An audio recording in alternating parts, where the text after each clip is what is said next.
Hello learners, today in this video we are going to learn 7th standard chapter number 2 plants structure and function.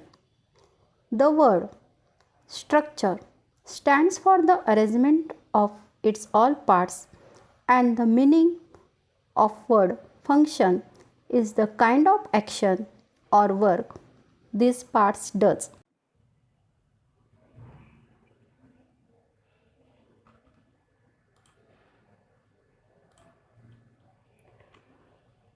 We are splitting the topic in two parts.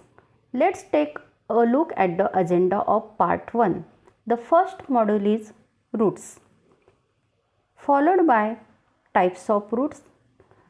Then we will turn towards the activity on growing seeds. Finally, we will see the functions of the roots.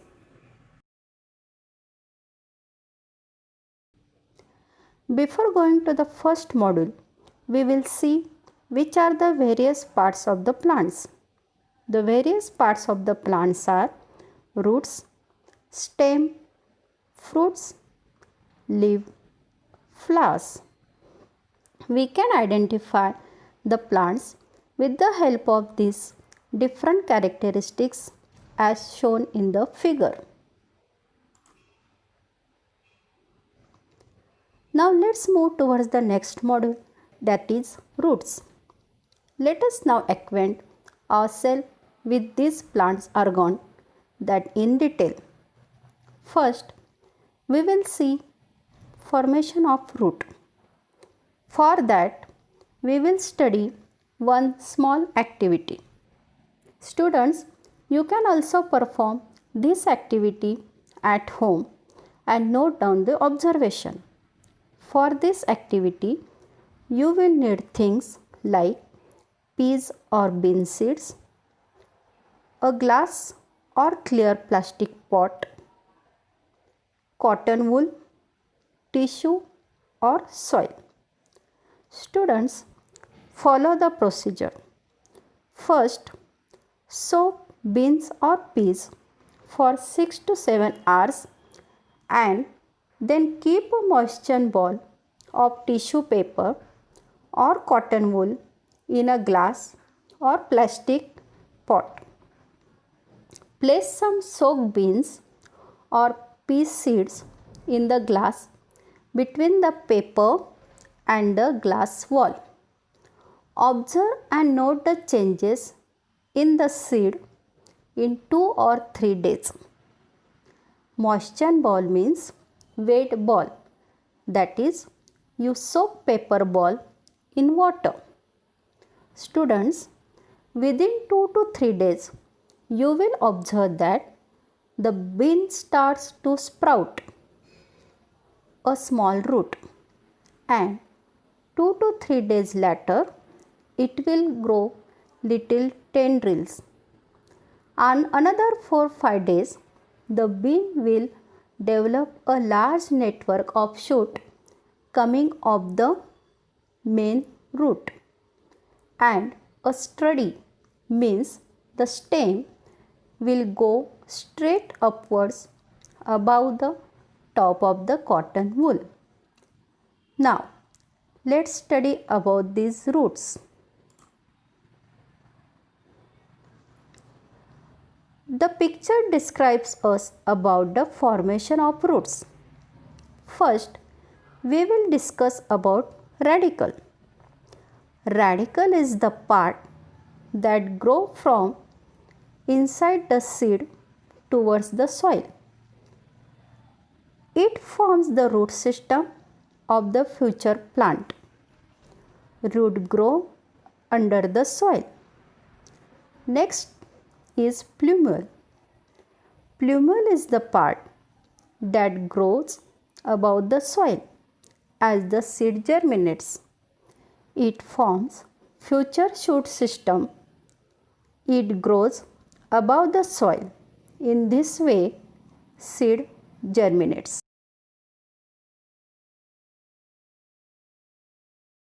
Now let's move towards the next module, that is types of roots. Before we start about types of roots, first we will get familiar with the terms like cotyledon, monocotyledon and dicotyledon plants. The meaning of cotyledon is the first leaf or set of leaves that sprout from the seed. Monocotyledon, in this word, mono means one and cotyledon means a seed leaf. That is, in this plant, one leaf sprout from seed. The examples are palms, orchids and bamboo plants. For dicotyledon plants, di means two and cotyledon means a seed leaf. That is, a dicot has two cotyledons. That is, in this plant, two leaves sprout from the seed. For example, rose plant, bean, pea, mango, tomato, potato, groundnut, etc. Dicotyledon, in short form written as dicot. We will see the definition of root. The part of the plant that grow below the soil for supporting the plant is called root. There are two main types of roots. First one is tap roots and the second one is fibrous root. Now let's study each type of roots in details. Tap roots. This type of roots are found in dicotyledonous plants. Fibrous root. This type of roots are found in monocotyledonous plant.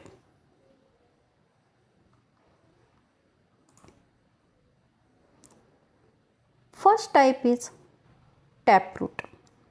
So let's study in detail about it. Taproot is the primary root of the plant.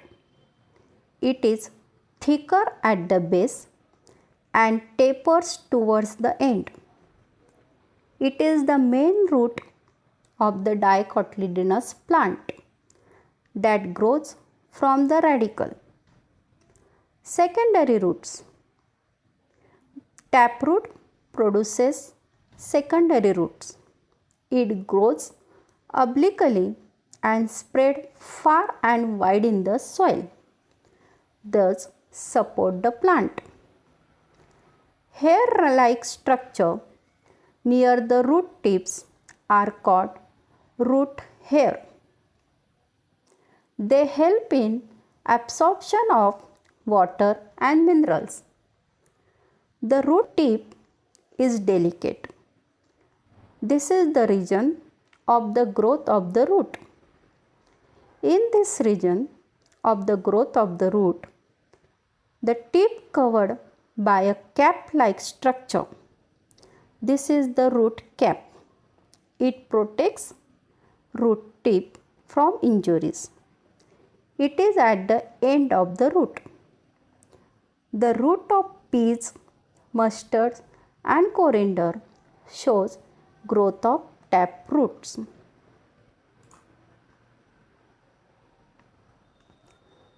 Now let us focus on the second type of roots, that is fibrous roots.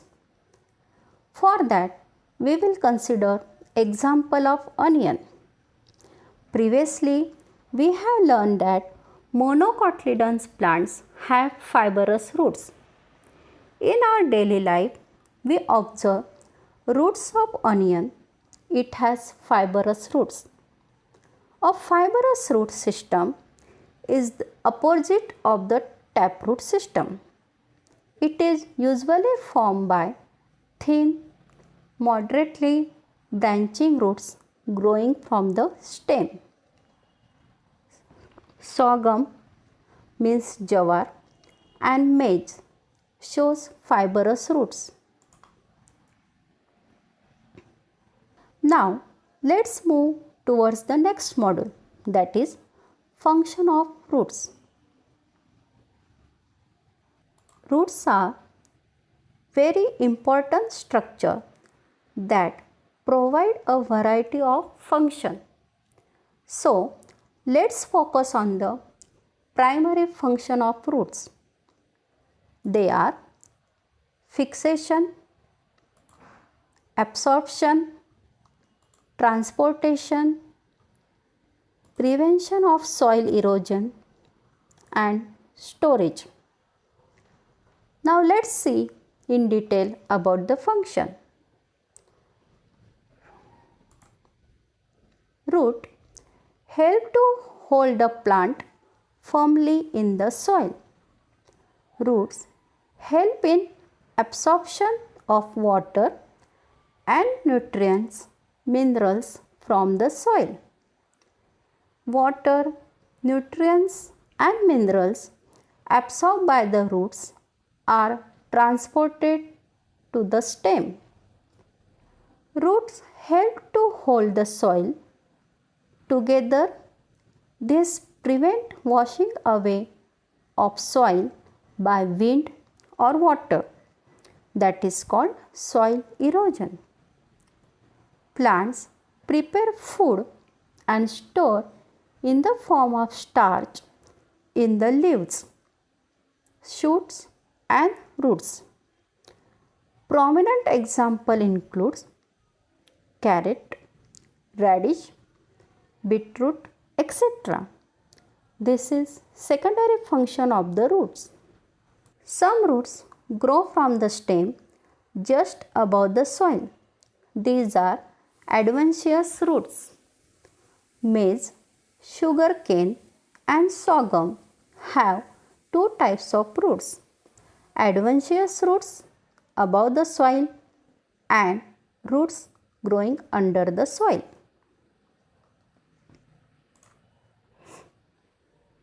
So let's summarize what we have learned in this session. Students got familiar with various parts of plants like stem, leaves, roots, flowers and fruits. How root germinates from seeds by observing small activity. Then we learn the functions of the roots. Thank you.